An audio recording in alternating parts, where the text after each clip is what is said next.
Señora directora de investigación, ilustres profesores, compañeros. Soy María Teresa Moreno y a continuación presento el anteproyecto de mi trabajo de grado, que es Investigación-Creación. Después de recorrer las enseñanzas de los profesores y las lecturas que ellos sugirieron durante estos 3 semestres, he llegado a este trabajo que voy a titular provisionalmente Al Galope. Se trata de relatar las vivencias de una familia, una pareja con sus hijos y el resto de su familia, desde que llegan a un páramo en Ventaquemada, Boyacá, hasta que construyen su vida y finalmente fallecen. Ellos son desplazados de la violencia de los años 48 hasta el 56, casi hasta 1960 en Colombia. Sin embargo, advierto que esa violencia partidista no la voy a tocar sino tangencialmente para explicarle al lector por qué las personas se vinieron de tierra caliente a venirse a vivir a un páramo escondidos en un monte. El propósito del trabajo es mostrar un poco qué pasó con una de las miles de familias que sufrieron el desarraigo por cuenta de esa violencia.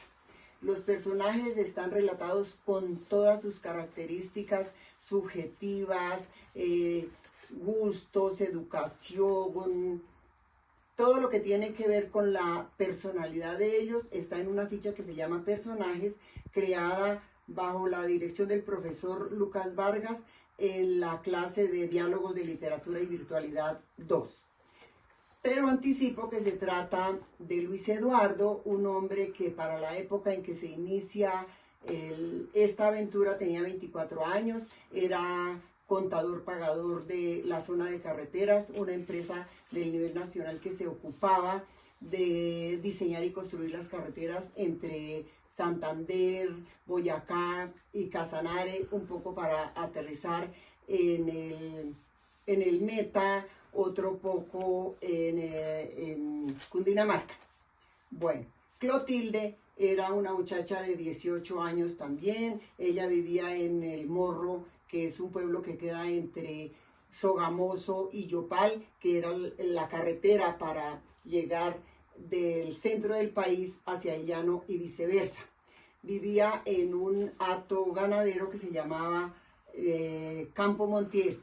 Ahí estaba toda la familia y ella fungía como maestra voluntaria de los niños de la región y a veces hasta como enfermera, ayudando en todo lo que podía a su comunidad en compañía de su hermana y su mamá.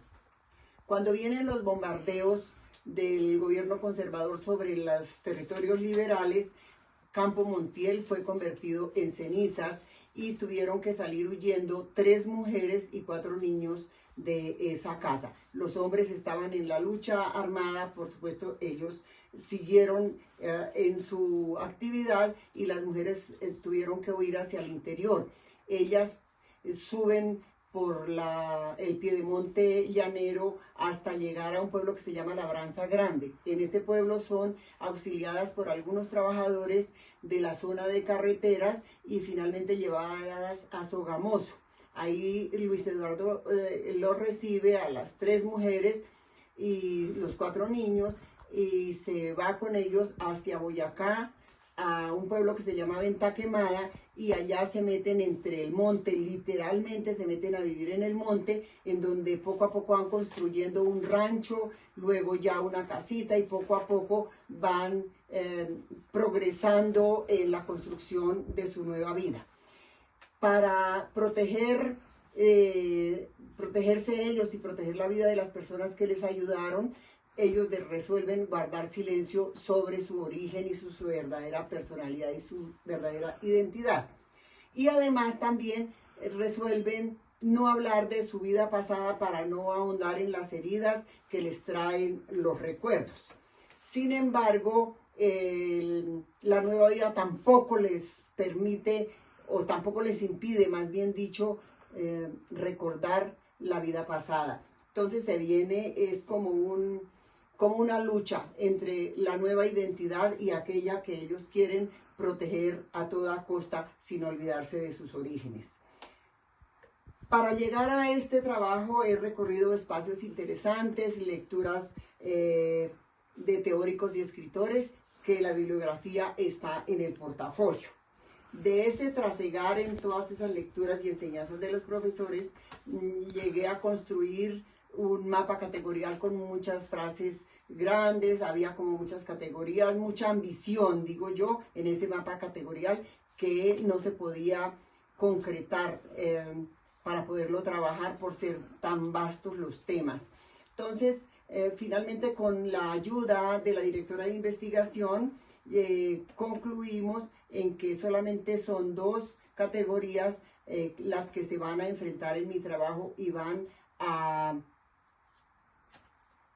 enfocar el campo problemático, que es la lucha entre el silencio que se impone y el recuerdo que también quiere imponerse sin que ninguno de los dos tenga éxito, porque la identidad que mis protagonistas quieren esconder lucha por sobrevivir, y la identidad que quieren demostrar y que tienen obligación de adquirir ahora también quiere imponerse. Entonces el campo problemático viene entre ese diálogo entre las 2 categorías, que finalmente concluyo que no hay nada absoluto ni nada definitivo en ese tema. En todos los relatos voy a resaltar un poco los valores positivos como la ayuda, la resiliencia, la hospitalidad, el trabajo, el amor, en contra de los antivalores que hoy parece ser lo que inspira muchos de las narrativas de los escritores actuales. La estructura. Ese trabajo mío es una compilación de relatos, y digo relatos porque no son cuentos con la estructura tradicional de inicio, trama y desenlace, sino que son narrativas casi que planas sobre episodios, vivencias, anécdotas de mis personajes. Será por capítulos y cada narrativa será un capítulo independiente. Serán varios capítulos, tal vez unos 30, sin que tenga obligación o deber el lector de leerlos en orden como están escritos en el libro, porque ellos pueden ser leídos independientemente sin que se pierda la lógica de la narrativa, sin que se pierda la información de lo que es la vida de mis personajes desde que comienzan su desplazamiento hasta cuando finalmente fallecen.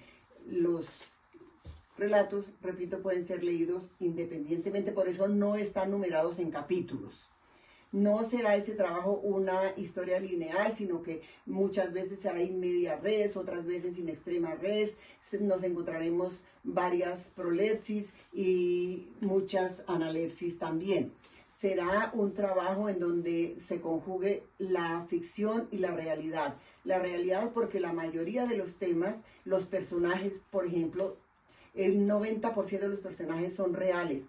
Las narraciones también son reales, pero debo recurrir a la ficción para que los argumentos y los relatos tengan una coherencia, tengan una lógica, sean fáciles de leer y además tengan un atractivo literario.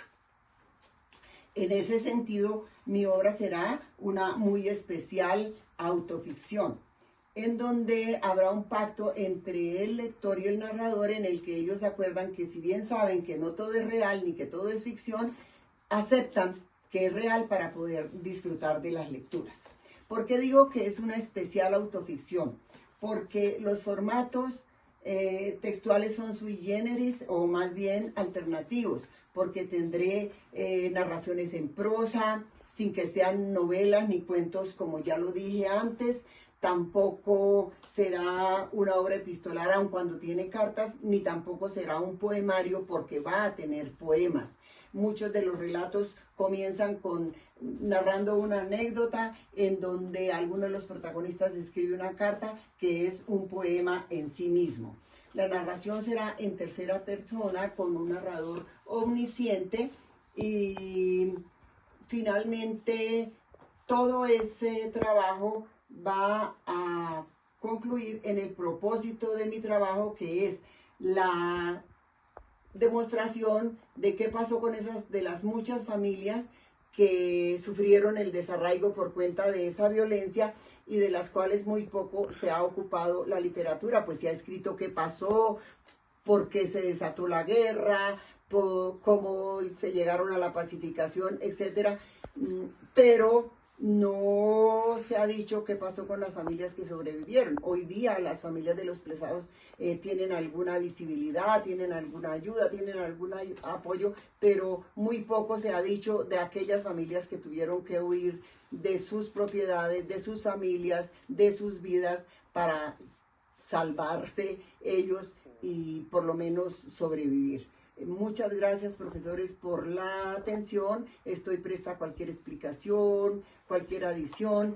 En el portafolio están algunos textos creados en el desarrollo de los 3 semestres bajo la dirección de otros profesores, no necesariamente de investigación, pero hay trabajos que se produjeron en cada uno de los cursos. Hay algún trabajo que se va a convertir en uno de los capítulos que voy a presentar en mi obra. Gracias nuevamente por la atención. Que tengan buen día.